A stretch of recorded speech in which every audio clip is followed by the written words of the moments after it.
On a Saturday evening in July 1944, Private Booker T. Spicely boarded the bus back to his military base.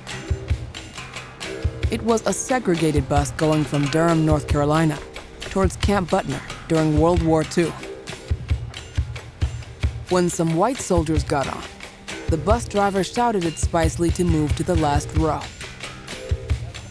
"I thought I was fighting this war for democracy," Spicely protested. "We're both wearing the same uniform." At every turn, African-American soldiers felt and indeed were disrespected and told that they were second-class citizens in their own country, even though they were fighting a war for democracy abroad. Private Spicely never made it back to base that night.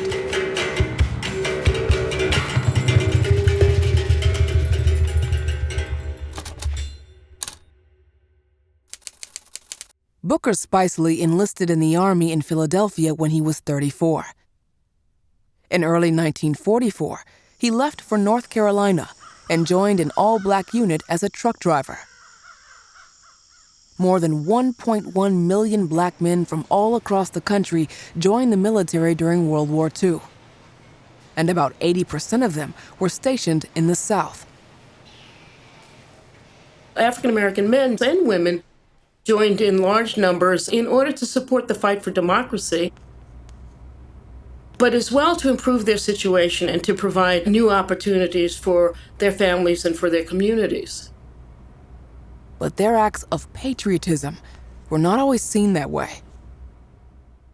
Black soldiers in uniform were an enormous threat to white Southerners, and in particular to white men. Black soldiers presented as self-confident, as masculine, as able to defend themselves, and as people with purpose.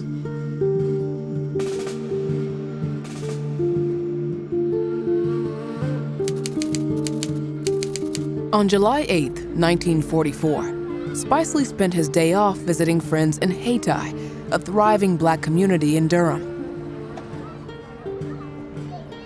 Around 7:15 p.m., he boarded the bus back to Camp Butner with a black woman and her young son. The three of them sat in the second-to-last row. About 20 minutes later, a group of white soldiers got on the bus. The white bus driver, Herman Lee Council, shouted at Spicely and the other black passengers to move to the last row. Spicely protested, but eventually moved back. A few minutes later, Spicely reached his stop. One eyewitness said he provoked Council. Others said Spicely apologized for causing the driver any offense.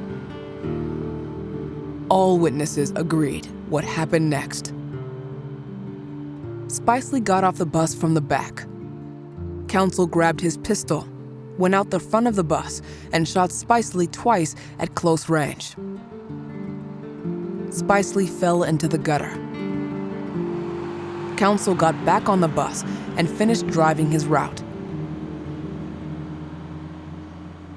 Military police brought the gravely wounded private to Watts Hospital minutes away.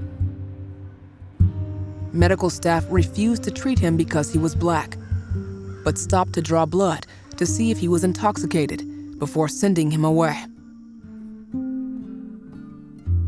Spicely died on arrival at Duke Hospital. The blood alcohol test was negative.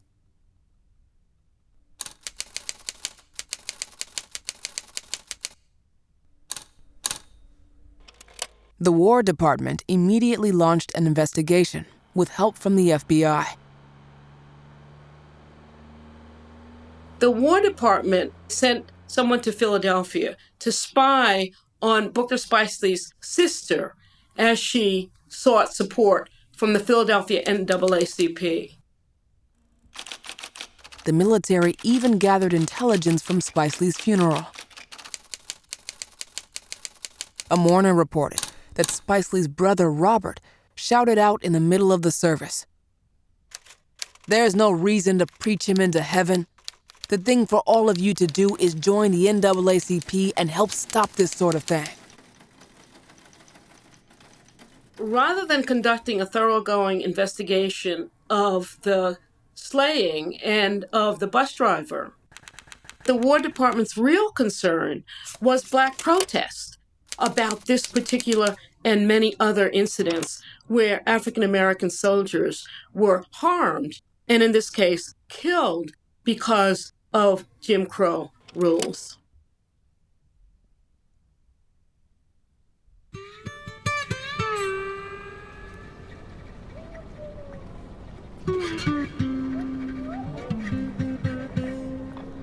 Herman Counsel turned himself in and was charged with second-degree manslaughter. The trial in Durham was before an all-white jury. After 28 minutes of deliberation, they pronounced their verdict: not guilty.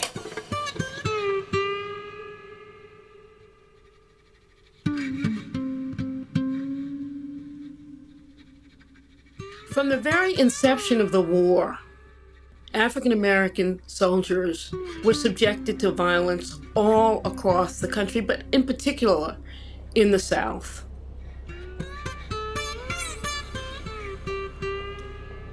Booker Spicely's story epitomizes what soldiers endured and how the government failed African American soldiers during World War II.